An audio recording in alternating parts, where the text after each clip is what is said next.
विघ्न तो हो ही जाना है। अच्छी बात चल रही है तो विघ्न हो जाना है।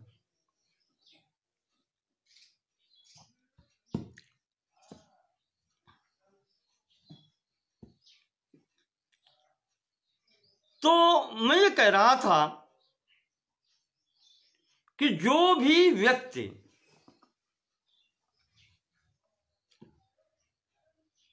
अपने निश्चित किए हुए कर्तव्यों का पालन नहीं करता है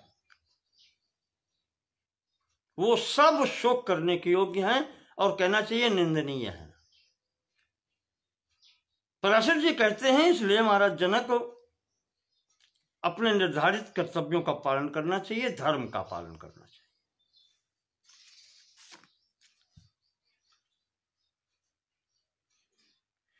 जो व्यक्ति इंद्रियों को संयम में रखकर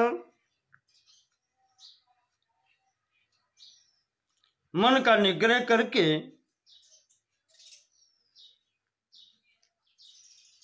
अपने कर्तव्यों का पालन करता है उसे सम्मान ही मिलता है।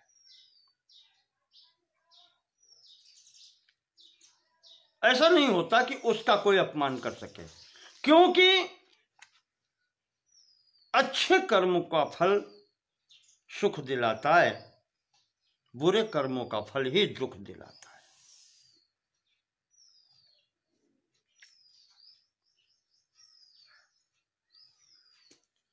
राजन, यहां पर स्वयं कृत्वा तो यह पापम शुभमेवानुतिष्ठति प्रायश्चित्तम नरः कर्तुम उभयम सोष्णुते पृथक। जो व्यक्ति जानबूझकर पाप करने के बाद में जानबूझकर जो पाप करता है और फिर उस पाप कर्म के निवारण के लिए या प्रायश्चित्त के लिए कुछ पुण्य का अनुष्ठान करता है, धर्म कर्म करता है, तो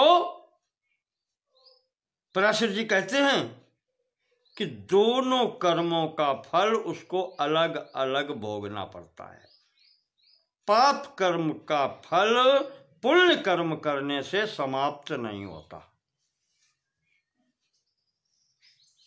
प्रायश्चित्त वहीं पर कार्य करता है जहां पर कोई भूलवश अनजाने में गलती हो गई हो, वहां पर प्रायश्चित्त कार्य करता है। अन्यथा दोनों फलों का, पाप कर्म का अलग फल भोगना पड़ेगा और पुण्य का अलग मिलेगा।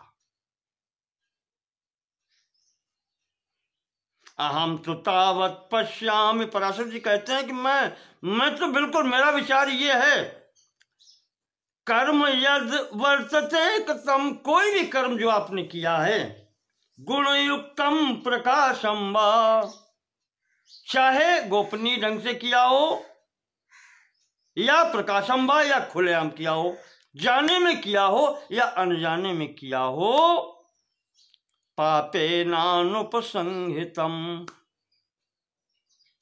तो वो अब अच्छा हो या बुरा हो तो वो अपना फल देता जरूर है। ऐसा नहीं होता कि कर्म किया है और उसका फल ना हो।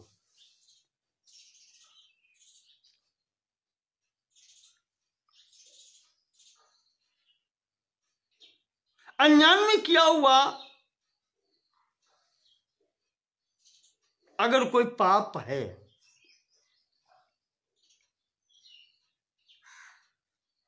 तो फल उसका भी होता है।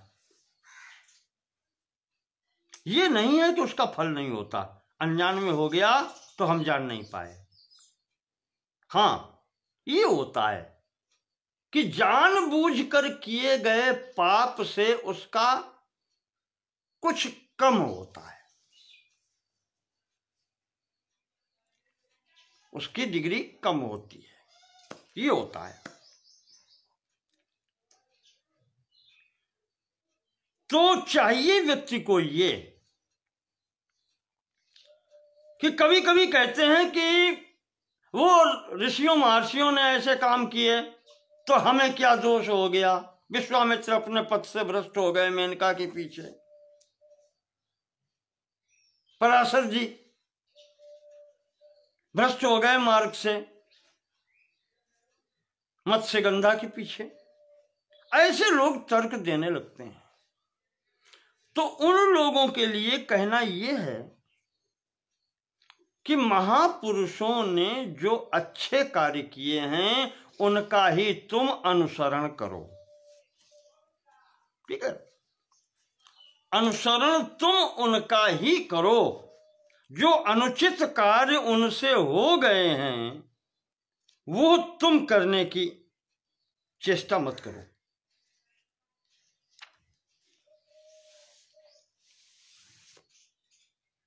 हमारी श्रुति कहती है, उपनिषद भी कहता है, जहां पर ये शिक्षावल्ली में तैत्तिरीय उपनिषद में आया है, सत्यम वद धर्मम क्षर स्वाध्यायन मां प्रमदा अतिथि देवो भव मातृदेवो भव पितृदेवो भव, वहां सब पर देने के बाद में गुरु अपने शिष्य से कहता ये है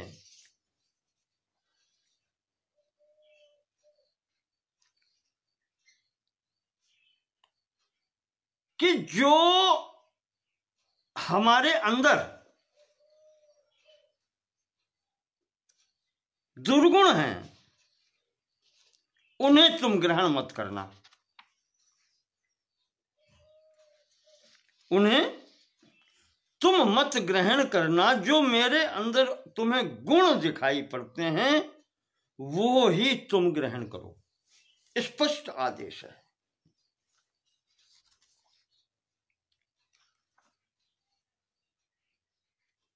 इस प्रकार से वहां भी ये दिया गया है। प्रत्येक मनुष्य है उसके अंदर दोष गुण हो सकते हैं।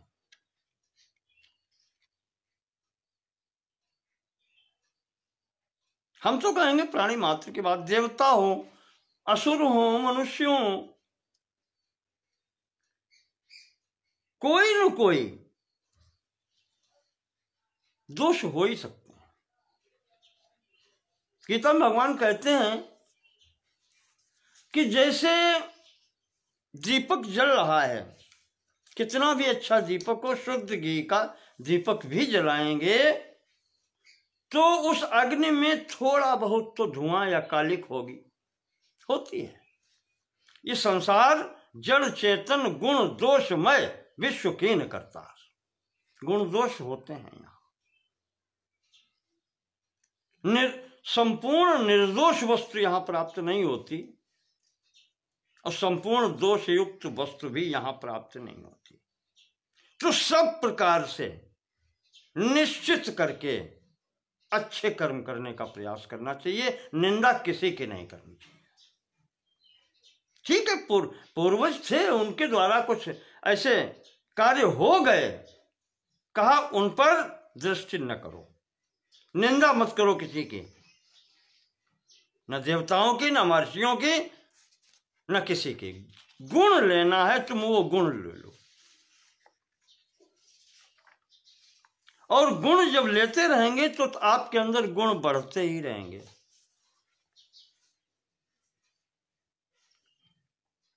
जैसे जलयुक्त घड़ा है, पका हुआ घड़ा जिसमें से जल बहता नहीं है, उसमें फिर जल जितना डालते जाएंगे वो भरता ही जाएगा, संचित होता जाएगा। तो शुभ कर्मों का संचय करो।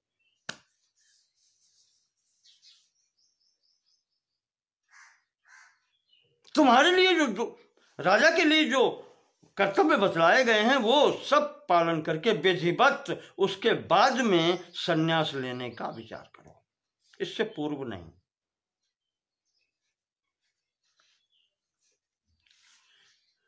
पराशर जी कहते हैं कि राजन, संसार में रहते हुए व्यक्ति को अगर धनोपार्जन भी करना है तो वो धर्म का पालन करते हुए ही करे, अधर्म से धन प्राप्त मत न करे।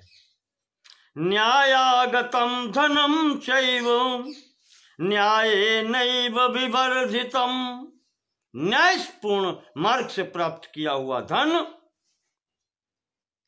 न्यायपूर्ण मार्ग से ही बढ़ाया जाता है। संरक्षम यत्नमास्थाय धर्मार्थम, धर्म के लिए ही उसका संरक्षण होता है। इस निश्चय, ये धर्मशास्त्र का निर्देश है।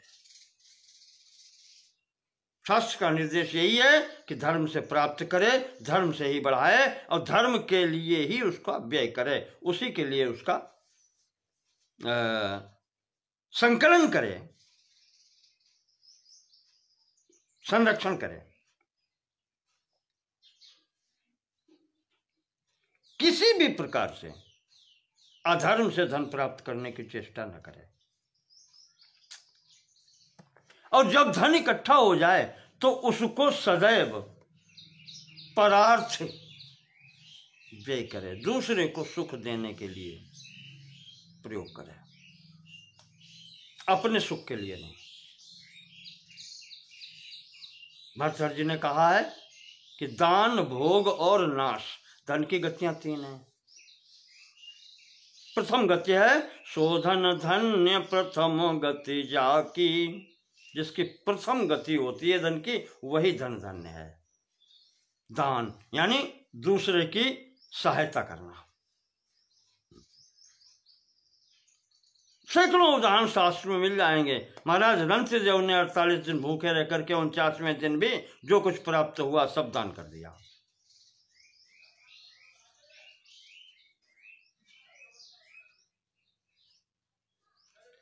तो धर्म से धन प्राप्त करके उस धन को किस प्रकार प्रयोग किया जाए, ये मार्ग है। आगे कहते हैं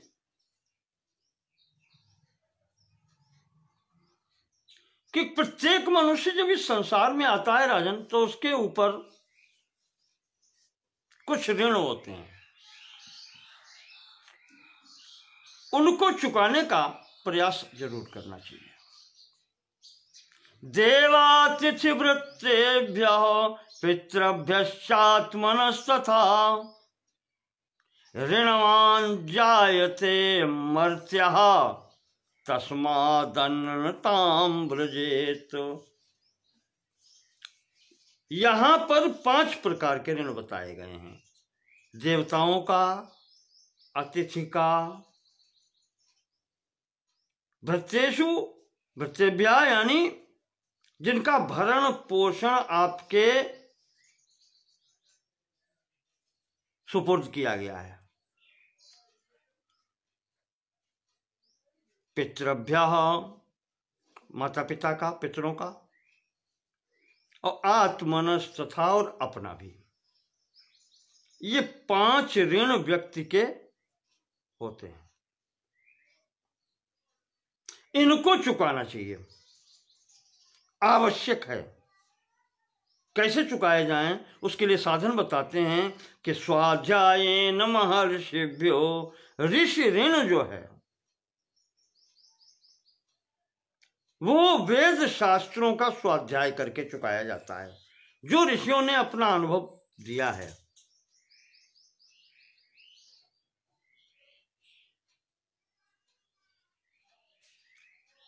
देवेभ्यो यज्ञ कर्मणा, देवताओं का ऋण यज्ञ आदि करके चुकाया जाता है। पितृभ्यः श्राद्ध दानेन, पितरों का ऋण श्राद्ध आदि करके, दान आदि करके, और जो माता पिता जीवित हैं उनकी सेवा करके चुकाया जाता है।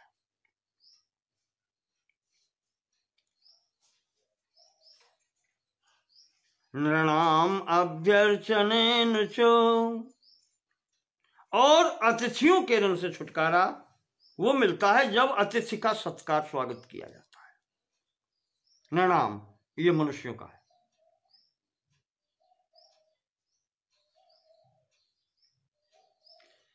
तो कहते हैं कि इस प्रकार से इन 5 ऋणों का,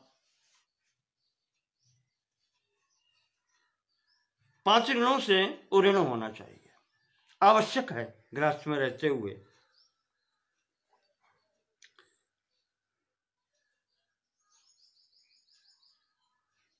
और राजन, धन तो ऐसी वस्तु है कि संसार में धन आवश्यक नहीं है।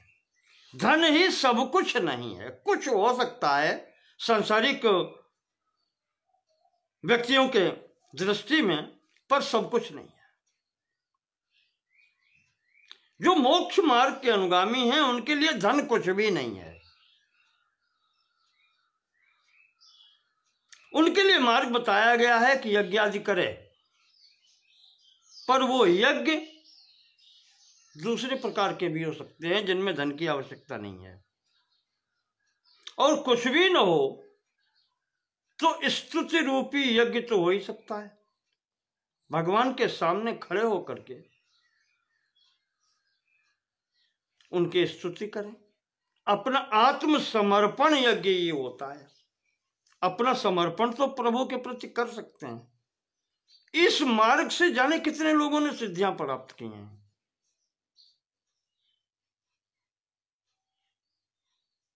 तो इसलिए कहते हैं कि धन प्राप्त करना हो तो धर्म का पालन करके धन प्राप्त करे। ये अर्था धर्मेण ते सत्या, जो धर्म से प्राप्त किया जाता धन है वही सत्य है।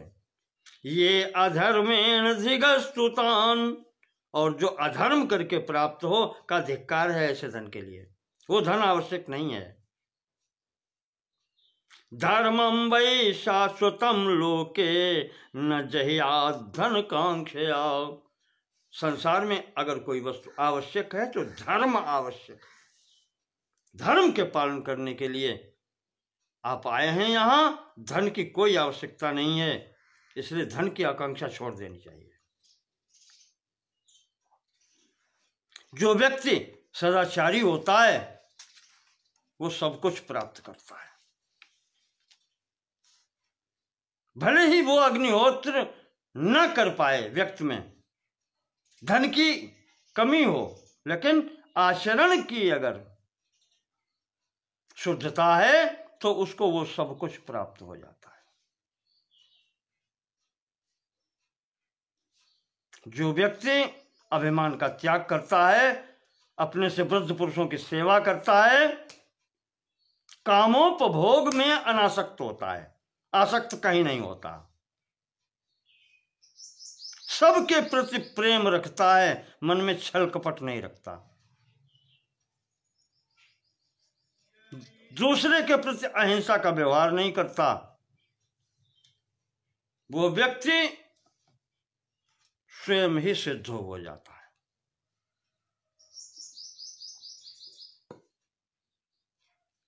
ये तीन लोगों की स्थिति बताई। अंत में बताया कि महाराज ये जो शूद्र है यह व्यक्तित्व गर्जित नहीं है नहीं है।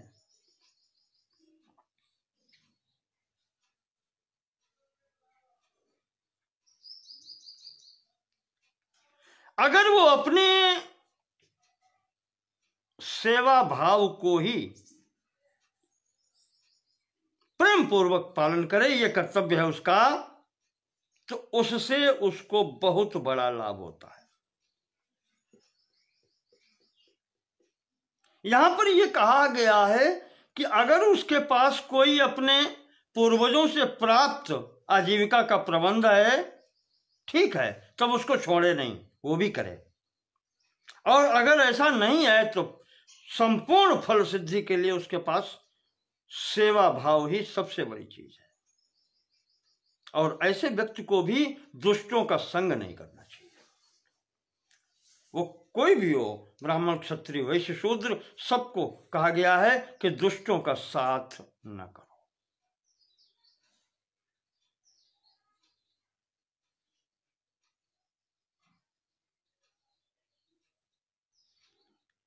कहते हैं बहुत प्रयास करके सफेद वस्त्र को सफेद रखा जाता है। श्वेत वस्त्र जो है, सफेद वस्त्र, इसको साफ रखने के लिए बहुत प्रयास की आवश्यकता होती है। नहीं तो हल्के से स्पर्श मात्र से इसके ऊपर दूसरा रंग चढ़ जाता है। इसी कारण से ये आपको जो मिला है ये श्वेत वस्त्र है, इसको बचा करके रखो, दुष्टों का साथ मत करो।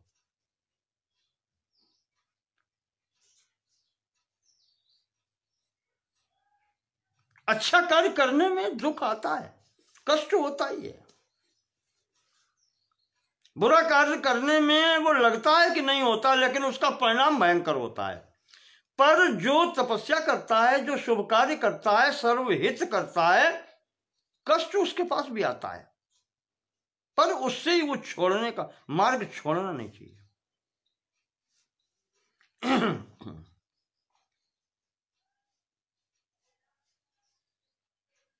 धर्म के विपरीत ऐसा कार्य जो बहुत अच्छा दिखाई पड़ता है संसार में, नहीं करना चाहिए।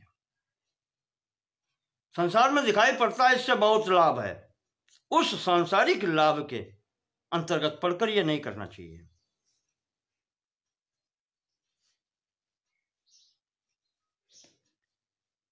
राजन ब्रह्मा जी ने ही सृष्टि की है, सर्वप्रथम उससे ही ये सब उत्पन्न हुए हैं। और जब उससे ही सब उत्पन्न हुए हैं तो कहते हैं उनका प्रथम पुत्र है पर्जन्य, जिसको वैसे कहते हैं बादल कह लें, यानी सृष्टि का आधार जल है, जो उसके लिए सबको प्रयास करना पड़ता है विधिवत। ब्राह्मण यज्ञ करके उसकी पुष्टि करता है, क्षत्रिय सबकी रक्षा करके उसकी पुष्टि करता है, वैश्य सामग्री जुटा करके धन के द्वारा उसकी पुष्टि करता है, और जो शूद्र है वो अपने सेवा भाव से ही पुष्टि करता है।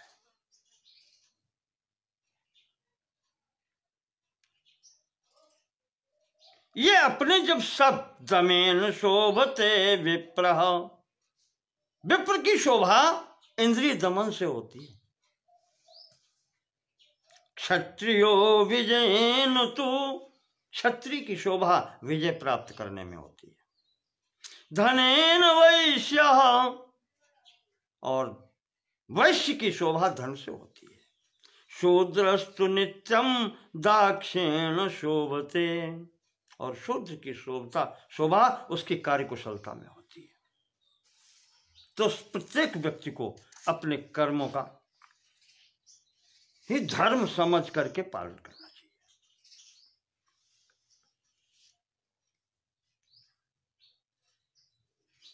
धन अधिक आवश्यकता नहीं है। प्रत्येक व्यक्ति को, ब्राह्मण को प्रतिग्रह यानी दान लेने से धन मिलता है, उसमें भी लालच न करे। लालच ही उसको मार्ग से भ्रष्ट कर देता है। तो ब्राह्मण को दान लेने से, क्षत्रिय को संग्राम में विजय करने से, वैश्य को व्यापार से, खेती आदि करने से, और शूद्र को अपने सेवा करने से जो थोड़ा भी धन प्राप्त होता है, वो धन, थोड़ा सा धन भी बहुत बड़े खजाने से बढ़कर के होता है।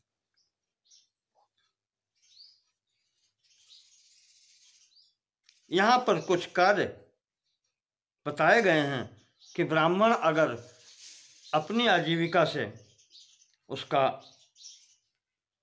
निर्वाह न हो सके तो क्षत्रिय और वैश्य की आजीविका तक वो जा सकता है। इसी प्रकार क्षत्रिय का बताया कि वो वैश्य तक जा सकता है, वैश्य का भी बताया कि वो वैश्य और सेवा करने का इसका यहाँ पर नहीं दिया है। कहा है कि कोई कहना चाहिए कि हाथ से करने वाले कार्य, चारपाई बुनना या ये शिल्पकारी का, हाँ, शिल्पकारी से भी वो अपनी आजीविका कमा सकता है।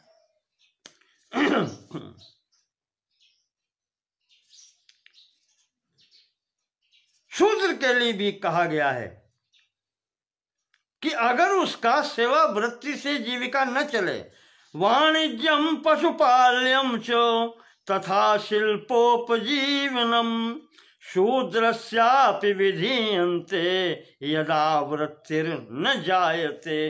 अगर उसका कार्य नहीं चलता है सेवा करने से, तो वो इतने कार्य कर सकता है, व्यापार कर सकता है, पशुपालन कर सकता है, वही शिल्प कार्य कर सकता है, इनसे वो अपना कार्य चलाए।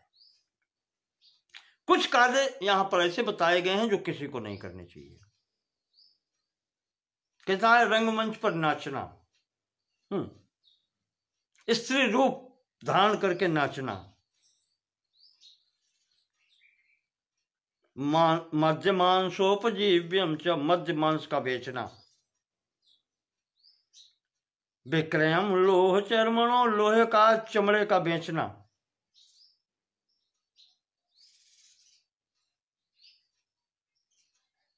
ये कुछ कार्य ऐसे बताए हैं कि ये निंदित माने गए हैं, ये किसको नहीं करना चाहिए। अगर किसी के यहां हो रहा है तो छोड़ दे तो अच्छा है, और नहीं हो रहा है तो करने का प्रयास न करें।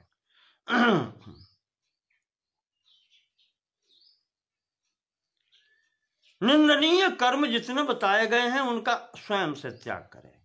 कोई जरूरी नहीं है कि राजा ही आपको डंडा दिखाए, दंड का भय दे तब आप छोड़ें, का स्वयं छोड़ो। ये संसार है। पराशर जी कह रहे हैं कि राजन, यहां पर सदाचार की प्रशंसा हुई है, पर समय का कभी कभी प्रभाव हुआ है। जैसे पहले बता चुके हैं कि सतयुग में सब एक दूसरे का, सतयुग सब ज्ञानी विज्ञानी, सब ज्ञानी विज्ञानी थे, तो सब अपने कर्तव्य का पालन करते थे और सब परमात्मा की प्राप्ति में लगे रहते थे। तो वहां पर कुछ अधिक करने की आवश्यकता नहीं पड़ती थी। पृथ्वी भी बिना जोते बोए सबके लिए निर्वाह के लिए अन्न देती थी। पर आगे चलकर के जब इसमें मोह उत्पन्न हो गया, काम क्रोध राग द्वेष घुस पड़े, तो व्यवस्था गड़बड़ हुई। और जब इनको दंड देने के लिए राजा इत्यादि की नियुक्ति हुई, कहते हैं भगवान शिव ने भी इसमें हाथ बटाया। जो असुर लोग थे वो भी इस समाज में घुस पड़े आकर के, तो उनका समापन महाराज शंकर जी ने किया। फिर भी कुछ ऐसे लोग बचे रहे जिनके अंदर आसुरी भाव बना रहा, और वो आज भी कभी कभी दिखाई पड़ता है।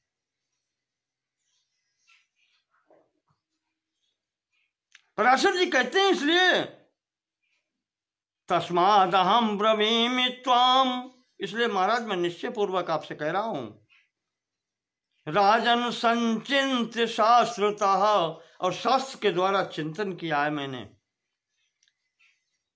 संसिद्धाधिगमम कुर्यात, मनुष्य को अपनी उन्नति के लिए कर्म करना चाहिए। कर्म हिंसात्मकम त्यजेत, हिंसात्मक कर्म का त्याग करना चाहिए जिससे किसी को कष्ट हो। मानुषेषु महाराज धर्माधर्म प्रवर्तता, कहा इस मनुष्य के अंदर ही धर्म और अधर्म दोनों निवास करते हैं।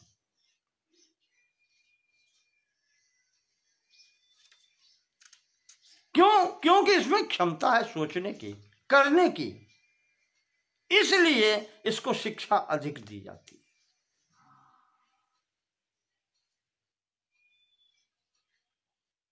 और ये धर्म के मार्ग में इसको लगाना पड़ता है।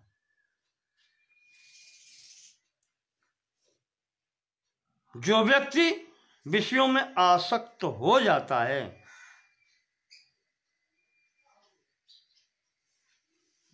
तो उसका पतन जरूर होता है। फिर जहां राग और द्वेष व्यक्ति के अंतर्गत आए, राग द्वेषाभिभूतम च नरम द्रव्यवशानुगम मोह जाता रतिर्नाम समुपैति नराधिप। राग द्वेष जहां इसके अंतर्गत आए तो मोह जाता रतिर्नाम, रति भाव इसके अंदर उत्पन्न होता है। ये मोह की पुत्री है, अर्थात मोह की उत्पत्ति हो जाती है। यानी विषय सुखों में लग जाने की, विषय भोग प्राप्त करने की इच्छा बढ़ती है, वही रति का मतलब है। और जब रति बढ़ती है विषयों के प्रति, तब इसके अंतर्गत लोभ आने लगता है, क्रोध आने लगता है, और फिर ऐसी स्थिति हो जाती है कि सजानन अपि चाकार्यम अर्थार्थम सेवते नरः, कि मनुष्य जानता है कि ये कार्य गलत है, ये पाप है, और फिर भी वो अपना प्रयोजन सिद्ध करने के लिए या धन प्राप्त करने के लिए वो पाप कर्म करता है।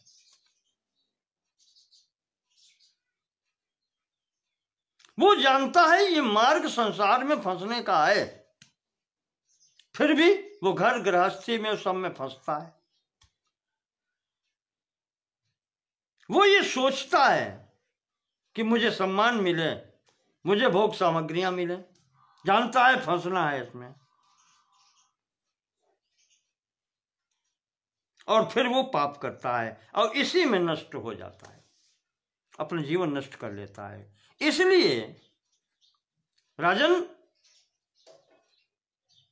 शुभ कर्मों का अनुष्ठान करना चाहिए, कहीं आसक्ति नहीं रखनी चाहिए, समत्व बुद्धि रखनी चाहिए। यही महापुरुषों का उपदेश है, और जो सनातन पद या परमात्मा को प्राप्त करना चाहते हैं वो उनको इसी मार्ग पर चलना चाहिए। तपस्या भी सभी लोग कर सकते हैं, ऐसा नहीं कि नहीं कर सकता।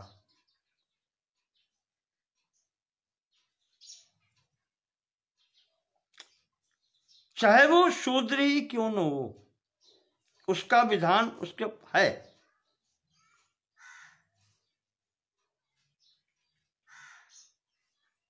पर साधन तो वही है, मार्ग वही है, चलना उधर से ही पड़ेगा।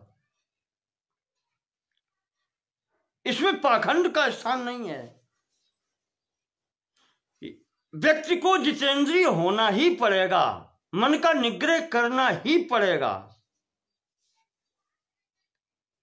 प्रथम मार्ग ये है, यम और नियम का पालन करना पड़ेगा, वही इस मार्ग में चल सकता है, फिर वो किसी वर्ण का हो। यहां पर वर्ण की कोई व्यवधान नहीं है। और तपस्या तो ऐसी वस्तु है, पराशर जी कहते हैं कि राजन विदेव कि ना प्राप्यम तपसा किंचित, संसार में ऐसी कोई वस्तु नहीं है जो तपस्या से प्राप्त ना हो सके। त्रैलोक्येपि परं तपो, तीनों लोकों में ऐसी कोई वस्तु नहीं है जो तपस्या से प्राप्त नहीं कर सके। तपवल रचय प्रपंच विधाता, तपवल विष्णु सकल सुर त्राता, तपवल शंभु करहि संघारा, और तप से अगम न कछु संसारा। और उसी तपस्या का बल ब्राह्मण को प्राप्त है कि तपवल विप्र सदा बरियारा। इसी कारण से ये तप है, तो सबको करना चाहिए। तप का मुख्य मैं एक बार बता चुका हूं, तप का भी उद्देश्य है कि अपने ऊपर कष्ट उठा करके दूसरे का भला करना। जो भी व्यक्ति सामने आता है उसको सुख पहुंचाना, यही तपस्या है।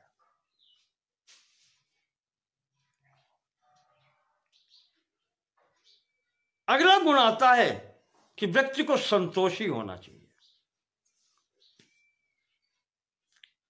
रथ धन गज धन बाज धन और रतन धन खान, जब आवे संतोष धन सब धन धूरि समान। असंतोषो सुखाएति, असंतोष जो है वो दुख का कारण है। लोभादिंद्रिय संभ्रम, और उसके कारण ही असंतोष, लोभ एक ही समानार्थी समझ लीजिए। तो इंद्रिय संभ्रम, उससे इंद्रियां चंचल होती हैं, लो और लाए और लाओ और लाओ। ततोस्य नश्यति प्रज्ञा, इससे ही बुद्धि का नाश होता है। विद्याभ्यास वर्जिता, जैसे बिना अभ्यास के विद्या व्यर्थ हो जाती है, उसी प्रकार से असंतोष के कारण या संतोष न रहने के कारण बुद्धि भ्रष्ट हो जाती है, मार्ग भ्रष्ट हो जाता है, उसे फिर कुछ दिखाई नहीं पड़ता।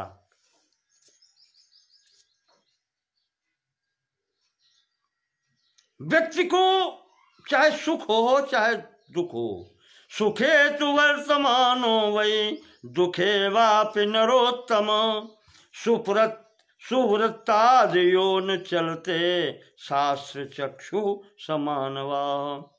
व्यक्ति के ऊपर सुख हो या दुख हो, सदाचरण कभी नहीं छोड़ना चाहिए, और जो ऐसा करता है वही शास्त्र को जानने वाला है और वही शुद्ध बुद्धि वाला है। कहते हैं विषयों का सुख तो क्षणिक है, लेश मात्र, और वो भी क्षणिक जब समाप्त तो होता है, उसके बाद में तो फिर बराबर दुख ही दुख देता है, स्मरण मात्र से दुख देता है, बुद्धि भ्रष्ट कर देता है।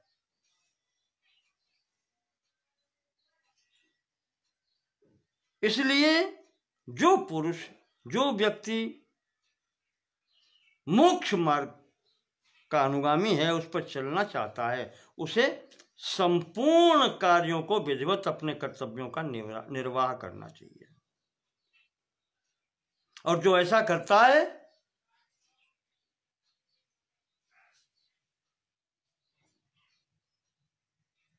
जिमि सरिता सागर महु जाहि, यद्यपि ताहि कामना नाही, तिमि सुख संपत्ति बिनहि बुलाए, और धर्मशील पर जाई सुभाए। ये बताया गया है। अपने आप जो भी सुख संपत्ति जो भी है स्वतः प्राप्त होती है।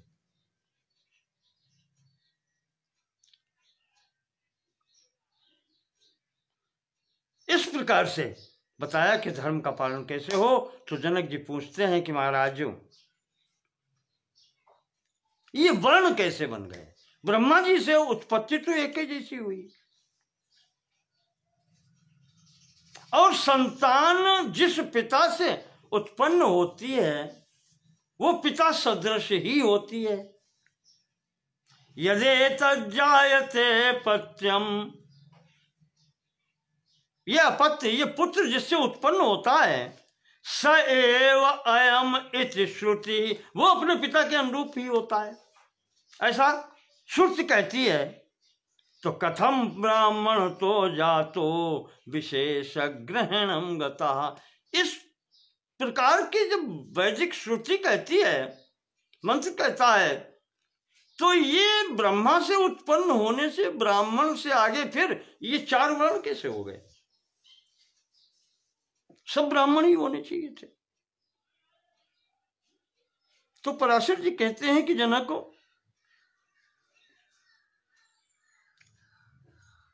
संसार में दो स्थितियां हैं किसी भी वस्तु के उत्पन्न होने की। कहा बीज और भूमि, बीज और भूमि, ये जब दोनों शुद्ध होते हैं तो जो फसल तैयार होती है, जो पौधा तैयार होता है, वो शुद्ध होता है। अन्यथा उनमें संकरता आ ही जाती है। इन दो में से एक भी अगर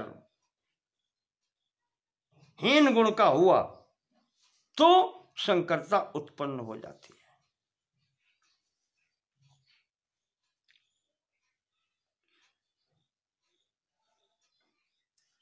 हमारे महापुरुषों ने भी कहा है, और जो जानकार व्यक्ति हैं वो जानते हैं कि मुखजा ब्राह्मणास्तात, ब्रह्मा जी के या परमात्मा के मुख से ब्राह्मण उत्पन्न हुए, बाहुजा क्षत्रिया स्मृता, बाहों से क्षत्रिय की उत्पत्ति है, उरुजा धनो राजन, उरु से जांघों से वैश्य की उत्पत्ति है, और पादजा परिचारका, और परिचारक वृंद जो है वो पैरों से उत्पन्न हुआ है।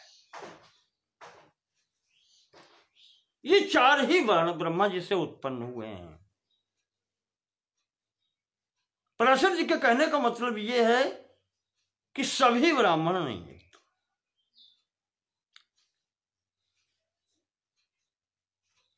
इनके बाद में जो उत्पत्ति है कहते हैं वो वर्ण संकर हैं, और यहां पर गिनाए हैं।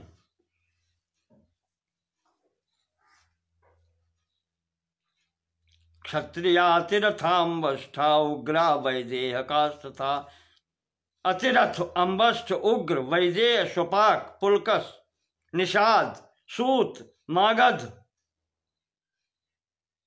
ये सब जो बताए गए हैं ये वर्ण संकर हैं। ये अनुलोम विलोम विवाह संबंध होने के बाद में जो उत्पत्ति हुई है ये वर्ण संकरता यहां से प्रारंभ हुई। तो जनक जी कहते हैं कि महाराज फिर जब ब्रह्मा जी से ही सबका जन्म हुआ है तो फिर इतने गोत्र क्यों सुनाई पड़ते हैं? तो सबका गोत्र ब्रह्मा होना चाहिए था। बहुत से गोत्र सुने जाते हैं, और गोत्र ऐसे ऐसे भी हैं, कहते हैं कि जिनके ब्राह्मण होने में भी संदेह है। कहने का मतलब ये है तात्पर्य। तो पराशर जी कहते हैं, अब पराशर जी भी लपेट में आ रहे हैं ना। पराशर जी कहते हैं कि राजन,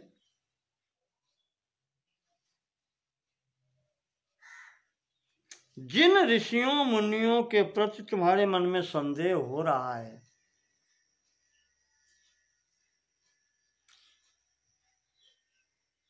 राजन एतद् भवेत् ग्राह्यम् अपकृष्टेन जन्मना महात्मनां समुपत्ति समुत्पत्ति तपसा भावितात्मनाम। अच्छे महापुरुष चाहे जिस क्षेत्र में उत्पन्न हुए हों, बीज और भूमि बता चुके हैं। बीज शुद्ध और भूमि शुद्ध तब तो शुद्ध होता ही है। कभी कभी स्थिति ये बन जाती है कि बीज या भूमि में किसी में भी एक में अशुद्धता है, तो वहां पर निकृष्ट उत्कृष्ट का भाव उत्पन्न हो जाता है। जैसे ऋषियों मुनियों के उत्पत्ति देख लें आप।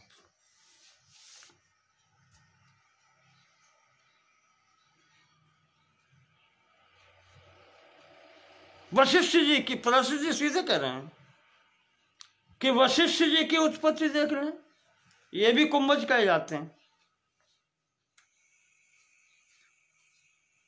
ब्रह्मा जी के पुत्र भी हैं और दूसरे जन्म में कुंभज भी हैं, अगस्त्य जी के भाई हैं।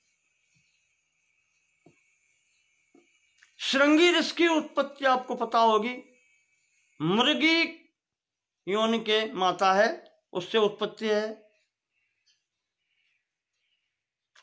ऐसे कृपाचार्य जी की उत्पत्ति, ऐसे द्रोणाचार्य जी की उत्पत्ति, राजा मत्स्य की उत्पत्ति। कई प्रसंग ऐसे हैं जहां पर ये उत्पत्तियां देखने को मिलती हैं। पर अपनी तपस्या के बल से, अपने कर्तव्यों के बल से, इंद्रिय संयम, इंद्रिय दमन, मन के संयम के बल से ये सब श्रेष्ठता को प्राप्त हुए। तो उसमें दोष का चिंतन नहीं करना चाहिए। पराशर जी कहते हैं कि सर्वप्रथम मूल गोत्र चारे थे। मूल गोत्राणि चत्वारि समुत्पन्नानि पार्थिव।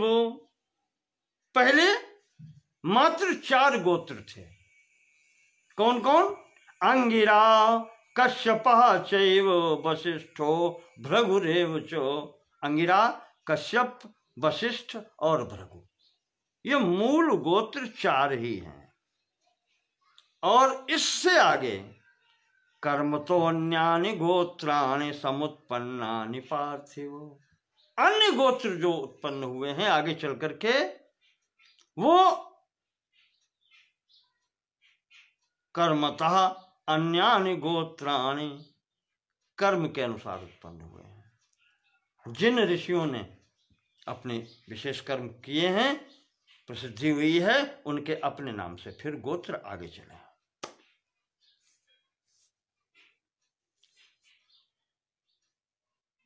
पराशर जी कहते हैं कि ब्राह्मण का मुख्य कर्म है। यहां मुख्य और गौण कर्मों की बात भी आती है। ब्राह्मण का मुख्य कर्म है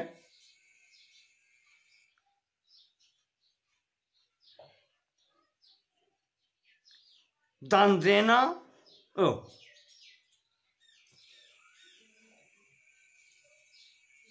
दान लेना, प्रतिग्रहो याजनम च तथैवाध्यापनम नृपो। ये विशेष धर्म पूछे हैं तो कहते हैं कि दान लेना, यज्ञ कराना, विद्या पढ़ाना, ये ब्राह्मणों के विशेष धर्म हैं और यही उनकी आजीविका के साधन है। ठीक है, ये आजीविका के साधन हैं। ऐसे ही क्षत्रिय का कर्म है प्रजा का रक्षण करना, और उससे प्राप्त जो होता है वो उसकी आजीविका है। कृषि गौरक्ष वाणिज्यम, कृषिश्च पशुपाल्यम च वाणिज्यम च विषामपि। ये कृषि गौरक्ष और वाणिज्य ये वैश्य का कर्म है और शूद्र का धर्म है। द्विजानाम परिचर्या च, इन द्विजों की, तीनों वर्णों की परिचर्या इसका है। यहां पर जितनी भी चीजें ये कठिन कार्य बताए गए हैं वो सब इन 3 के लिए ही बताए गए हैं, वैश्य, क्षत्रिय और ब्राह्मण के लिए विशेषकर। दया, अहिंसा, असावधानी,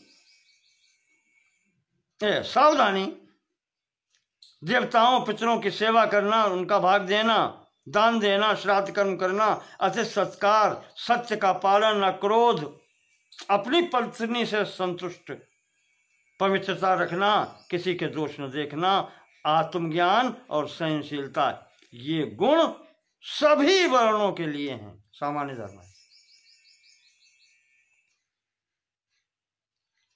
और फिर कहते हैं कि विशेष करके इसमें ब्राह्मण, क्षत्रिय, वैश्य का प्रमुखता है, उसको तो करना ही चाहिए। इसके बाद में शूद्र की बात आती है। कहते हैं कि 3 वर्ण यदि इनका पालन न करें तो वो पतित हो जाते हैं। पर न चापि शूद्रः पतति निश्चयो न चापि संस्कारमिहारति वा। पराशर जी कह रहे हैं कि महाराज जनक, शूद्र कभी भी पतित नहीं होता। अंतिम जो व्यक्ति जमीन पर पड़ा है उससे नीचे कहां जाएगा? वो तो जहां है पतित अंतिम श्रेणी पर बैठा है। अब वो बढ़ेगा तो ऊपर को ही बढ़ेगा, उन्नति की ओर अग्रसर होगा। वो कभी पतित नहीं होता। न संस्कार मिहारति वा। उसके लिए संस्कार की भी आवश्यकता नहीं है, कोई संस्कार की आवश्यकता नहीं है उसकी, न उपनयन की न अन्य कोई। श्रुति प्रवृत्तम न च धर्म आपनुते। उसे वेद में जो ये बताए गए हैं यज्ञ आदि, कोई भी कार्य करने का उसे अधिकार नहीं दिया गया है। वो करे न करे, यही कहा गया है। न चास्य धर्मे प्रतिषेधनम कृतम। पर ये जो पीछे के गुण बताए गए हैं, इंद्रिय संयम और ये सब चीजें हैं, उसका निषेध कहीं नहीं आया। वेद मंत्र के लिए निषेध है, यज्ञ के लिए निषेध है, संस्कारों के लिए निषेध है, पर जितेंद्रिय होना, मन का निग्रह करना, इनके लिए तो निषेध नहीं बताया गया कि ये ना करे। ये कर सकता है और ये करे तो उसकी उन्नति होगी, उसे कोई दोष नहीं लगेगा। केवल वेद मंत्रों का उच्चारण नहीं करना चाहिए। राजन, मुख्य बात यहां ये ध्यान रखने की है कि अग्नि को अगर हाथ से स्पर्श करेंगे तो वो जलाएगी। दोष अग्नि का नहीं है, दोष हमारा है, जो हम उसको नंगे हाथों से ग्रहण करते हैं। इसी प्रकार से वैदिक मंत्रों का विधान है कि जिनके लिए उनका विधान है उनको ही स्पर्श करने का अधिकार है, अन्यथा जो भी दूसरा स्पर्श करेगा वो जल जाएगा। तो क्यों जले वो? क्या आवश्यकता है स्पर्श करने की? जिसका कार्य विष्णु पुराण में आया है, महर्षि व्यास जी ने कहा है कि ब्राह्मण को प्रातःकाल 3 बजे से उठ करके और पूरा नहा धो के, चाहे जितनी सर्दी हो, ठंड से ठिठुर के मर रहा हो, और फिर भी उसको सब कुछ करना पड़ता है, और 10 बजे तक या जब तक उसका पूजन पाठ हो पवित्र रहना होता है। और अगर जरा भी व्यवधान हो गया तो उसका किया धरा सब बेकार हो जाता है। पर शूद्र के लिए कोई व्यवधान नहीं है।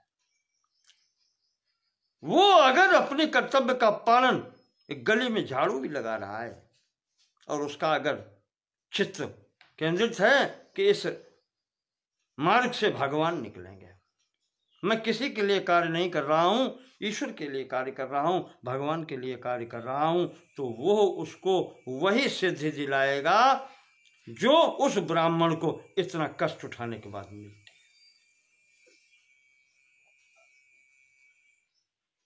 और फिर भी व्यक्ति पागल हुआ घूमता है। वो समझता है कि इन्होंने अपने लिए मिठाई रखी है और मेरे लिए ये रास्ता छोड़ दिया है। ऐसा नहीं है।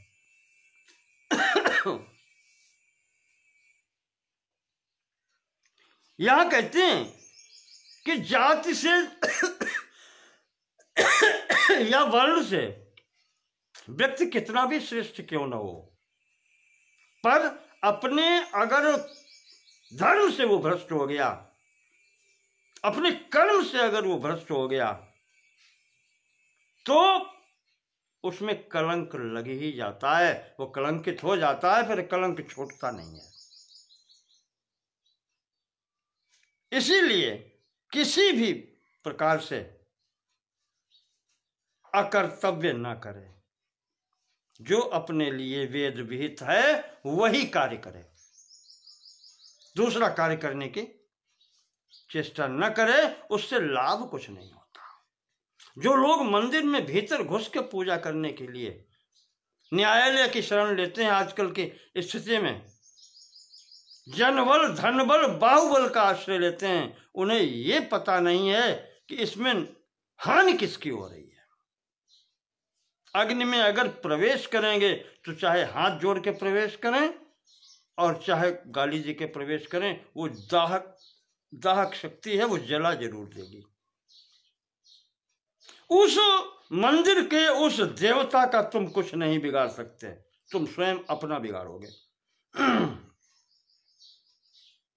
मंदिर में घुसकर उसको अपवित्र करके तुम उसका देवता को कुछ नहीं बिगाड़ रहे, तुम अपना बिगाड़ रहे हो। मैंने कहा ना, अग्नि का कौन क्या बिगाड़ सकता है। जलना तो अन्य को है, अग्नि स्वयं दाहक शक्ति है। तो ये मत करो जो स्वयं जल जाओ। और कहते हैं कि यहां कर्तव्य पालन करते हुए ये सदैव ध्यान रखो कि किसी का अहित न होने पाए, किसी भी प्राणी की हिंसा न हो, उसके प्रति मन वाणी और कर्म से भी हिंसा न हो। जो इस मार्ग पर चलता है उसे अपने लक्ष्य की प्राप्ति हो जाती है। महाराज पराशर करते हैं, कहते हैं राजा जनक से, उधर भीष्म जी युधिष्ठिर को बता रहे हैं कि पिता सखायो गुरुवः स्त्रियश्च न निर्गुणानां हि भवन्ति लोके।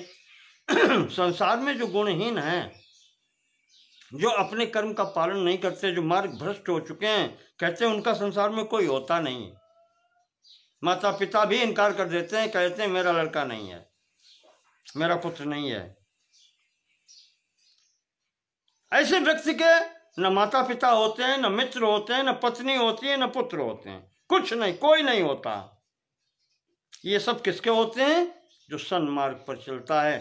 हर आदमी उस पर गर्व करता है, जो संबंधी नहीं भी है वो भी कह देता है मेरे मित्र हैं। तो ऐसे आचरण करो। पिता परम दैवतम मानवानां मातुर्विशिष्टम पितरम वदन्ति। पिता मनुष्य के लिए सर्वश्रेष्ठ है, देवता है। और यहां तक भी कोई कोई तो कहते हैं कि माता से भी श्रेष्ठ पिता को बताते हैं। जब हर जगह ये कहा गया है माता प्रथम गुरु है, जननी सर्वश्रेष्ठ है,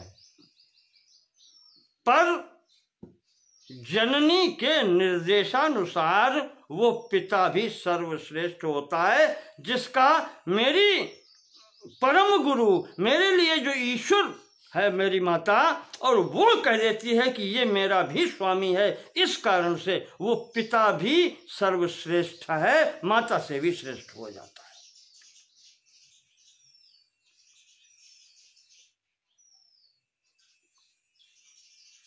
और जब वही इनकार कर दें तब क्या स्थिति बनती है? तो जब तक आप अपने कर्तव्यों का पालन करेंगे, ज्ञानस्य लाभम परमं वदन्ति,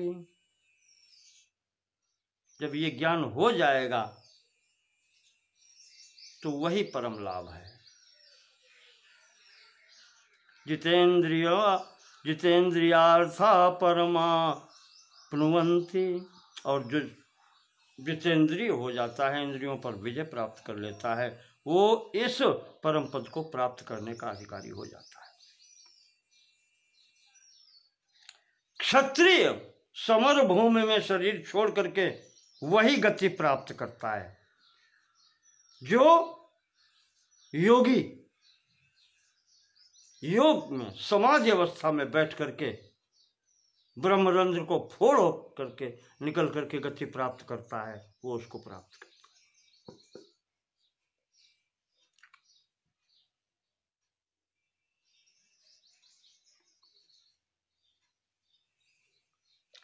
कहते हैं कि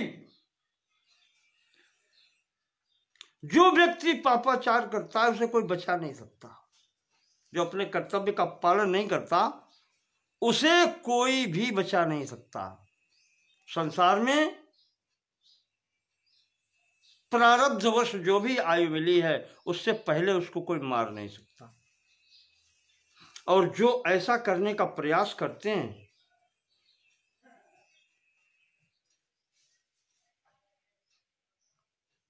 विषम उद्बन्धनम दाहो दस्युहस्तात् तथा वधा दंष्टिभ्यश्च पशुभ्यश्च प्राकृतो वध उच्यते। जो लोग जहर खा करके आत्महत्या कर लेते हैं, फांसी लगा करके आत्महत्या कर लेते हैं, आग लगा करके आत्महत्या कर लेते हैं, का ये बहुत अधम गति है। ऐसे लोगों का कल्याण नहीं होता। ईश्वर ने जो शरीर दिया है एक निश्चित समय के लिए,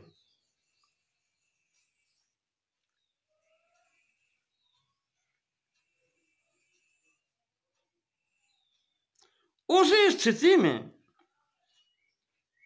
उस आयु के शेष रहते और शरीर को समाप्त कर देना ये ईश्वर के कार्य में बाधा डालने के बराबर है और उसकी क्षमा कभी नहीं मिलती। ऐसे ही व्यक्ति प्रेत योनि प्राप्त करते हैं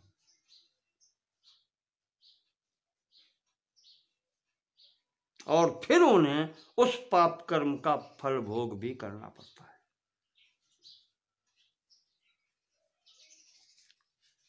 तो विचार ये करना चाहिए कि ऐसा कार्य न करें। पराशर जी कहते हैं कि जनक, एकः शत्रुर न द्वितीयोस्ति शत्रु। संसार में व्यक्ति का एकमात्र एक ही शत्रु है, दूसरा कोई नहीं है। कौन सा शत्रु है? अज्ञान तुल्यः पुरुषस्य राजन।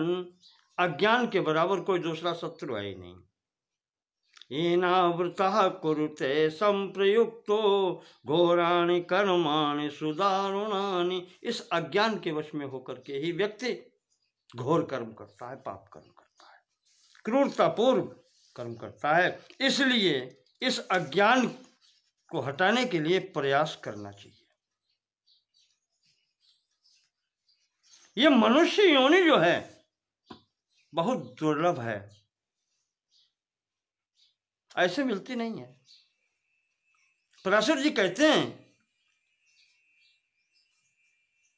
कि उपभोगैरपि त्यक्तम नात्मानं साधये नरः। जो आत्महत्या कर लेते हैं उनके लिए विशेष तौर से विचार करने की चीज है। पराशर जी जनक को बता रहे हैं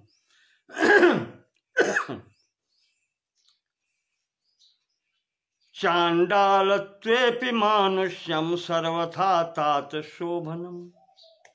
कहते मनुष्य शरीर मिल जाना सबसे बड़ा लाभ है। उपभोगैरपि त्यक्तम, भले ही भोग वस्तुओं की प्राप्ति न हो, समस्त साधनों से हीन हो, तब भी न आत्मानम साधये नरा। इस आत्मा को कष्ट नहीं देना चाहिए, अपने आप को दीनहीन नहीं समझना चाहिए कि मैं कुछ भी नहीं हूं। तुम सब कुछ हो, ये शरीर तुम्हें मिला है। चांडालत्वेपि मानुष्यम, मनुष्य होकर के अगर चांडाल का भी बने हो, मनुष्य तो हो। वो चांडाल शरीर अच्छा है, पशु पक्षियों चिड़ियों के होने में तो नहीं हो, उनसे लाख गुने अच्छे हो, करोड़ गुने अच्छे हो। और फिर कहते हैं कि जब ये मनुष्य योनि प्राप्त हो गई तो फिर कर्म ऐसे कर लो कि कम से कम नीचे वाले में पुनः न जाना पड़े, पशु की योनि में, पक्षियों की योनि में न जाना पड़े।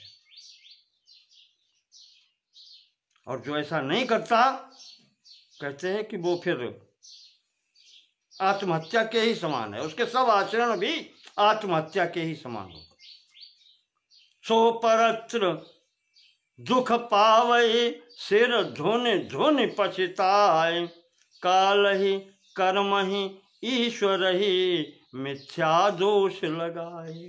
जो व्यक्ति पहले समय पर कर्तव्य का पालन नहीं करता, बाद में काल कर्म ईश्वर सबको दोषी बनाता घूमता है।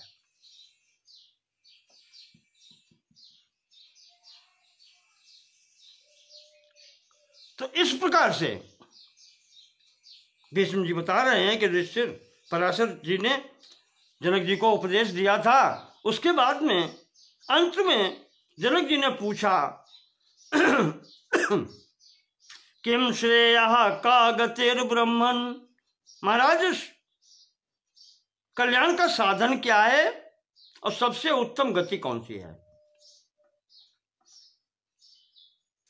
किम कृतम न विनश्यति, ऐसा कौन सा कर्म है जो करने के बाद में नष्ट नहीं होता, यानी उसका फल बुरा नहीं होता। क्व गतो न निवर्ते, तो कहाँ कौन ऐसा स्थान है जहां से पहुंच करके फिर वापस आना नहीं होता। तन्मे ब्रूहि महामते, ये और अंतिम प्रश्नों के आप उत्तर हमें दे दीजिए। तो पराशर जी कहते हैं कि असंगः श्रेयसो मूलम, एक प्रश्न का एक प्रश्न, एक शब्द में उत्तर। कल्याण का जो मूल है वो है असंगः, आसक्ति रहित हो जाना, कहीं आसक्ति न रखना। न मम, मेरा कुछ भी नहीं, मैं किसी का नहीं। कहा ये श्रेय का मार्ग है। ज्ञानम चैव परागति, ज्ञान ही परम गति है, सर्वश्रेष्ठ गति है ज्ञान।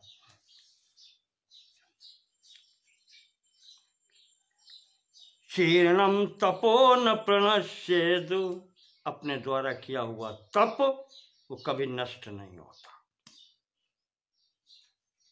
और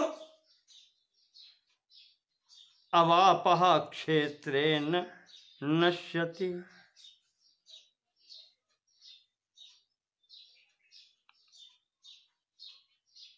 क्षीणम तपो न प्रणश्येद्वापः क्षेत्रे न नश्यति। क्षेत्रे वापः, क्षेत्र में वपन किया हुआ, यानी सुपात्र को दिया हुआ दान, सुंदर भूमि में दिया हुआ सुंदर बीज, ये भी कभी नष्ट नहीं होता।